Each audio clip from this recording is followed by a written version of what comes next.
اور اس دور میں حضرت مسیح موعود علیہ السلام کو اللہ تعالیٰ نے غلام احمد کا لقب دے کر آپ کو اس کام پر معمور فرمایا، اور آپ کو حضرت اقدس محمد رسول اللہ کی سیرت حسنہ میں اس طرح جھانکنے کی توفیق عطا فرمائی کہ پہلے کبھی کسی نے اس پیار اور محبت اور اس قرب کے ساتھ آپ کی سیرت کا سفر نہیں کیا تھا، آپ کی سیرت کے مطالعے میں غرق نہیں ہوا تھا کوئی، جیسا کہ حضرت مسیح موعود علیہ السلام آپ کی سیرت کے مطالعہ میں اللہ کی توفیق سے غرق ہوئے ہیں، یعنی ایسی دنیا میں چلے گئے جو ہمیشہ کے لیے آپ کی دنیا بن گئی۔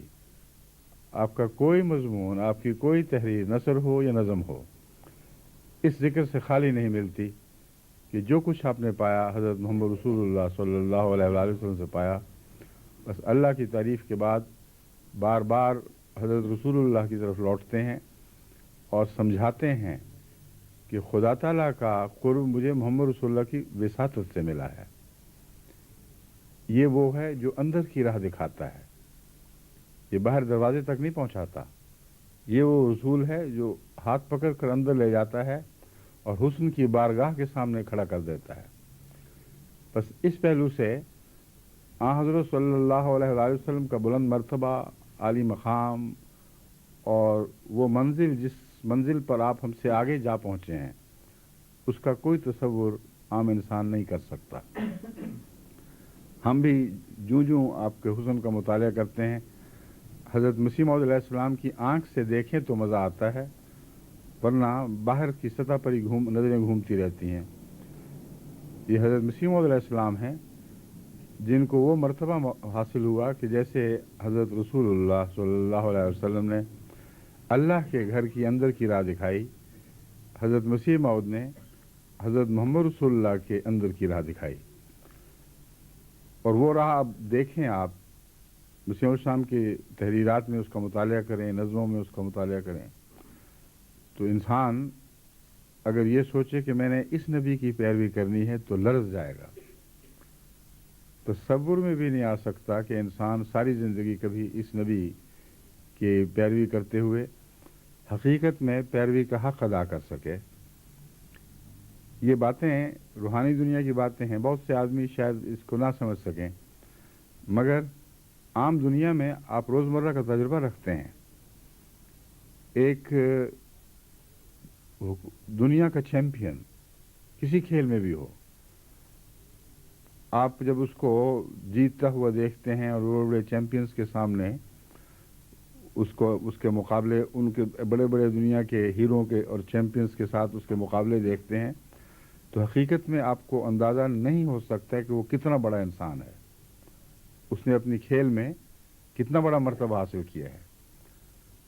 جن ملکوں سے کو ہرا کر وہ اوپر آیا ہے، ان ملکوں کے چیمپئنز کے متعلق بھی آپ تصور نہیں کر سکتے کہ وہ آپ سے کتنا آگے ہیں۔ اور وہ جب اپنے ملک میں جیتتے ہیں تو اپنے ملک میں جن کو ہراتے ہیں ان کا بھی آپ صحیح تصور نہیں کر سکتے۔ جو آپ کے ضلع اور آپ کی تحصیل، آپ کی کاؤنٹی میں جو چیمپئن ہیں، ان سے دو دو ہاتھ کر کے دیکھیں، تب آپ کو پتہ چلے گا کہ ان کے مقابلے پر آپ کی کچھ بھی حیثیت نہیں، کچھ بھی مقابلہ ممکن نہیں ہے۔ آپ عام روزمرہ کے آدمی کی بات میں کر رہا ہوں، وہ اپنے ضلع کے چیمپئن چھوڑ کے اپنے اسکول کے چیمپئن سے بھی مقابلہ نہیں کر سکتا۔ اب دیکھیں درجہ بدرجہ ان لوگوں کا مقام کتنا بلند ہو چکا ہے جو عالمی قومی مقابلوں میں اول مقام پر پہنچتے ہیں، اور آپ گھر بیٹھے آرام سے دیکھ رہے ہیں، اس کی غلطیاں بھی دیکھتے ہیں، اس کی کامیابیاں بھی، تبصرے بھی کرتے ہیں کہ یہ کرتا تو بہتر تھا، یہ ہوتا تو اچھا ہو جاتا، لیکن کوئی تصور بھی نہیں کر سکتے حقیقت میں کہ آپ کے اور ان کے درمیان فاصلے کتنے ہیں۔ روحانی دنیا میں تو یہ تصور اور بھی زیادہ مشکل ہے، کیونکہ حضرت صلی اللہ علیہ وآلہ وسلم کسی ایک دور کے چیمپئن نہیں ہیں، کل عالم کے ہر دور کے چیمپئن ہیں۔ تو ایسا وجود جس کو خدا یہ قرار دے دے کہ تمام زمانوں میں، ہر ملک میں، ہر قوم میں، جب سے دنیا بنی ہے، جب تک دنیا قائم رہے گی، اس وقت تک تو ہی ہے جو سب پر بالا رہے گا اور سب پر فائق رہے گا۔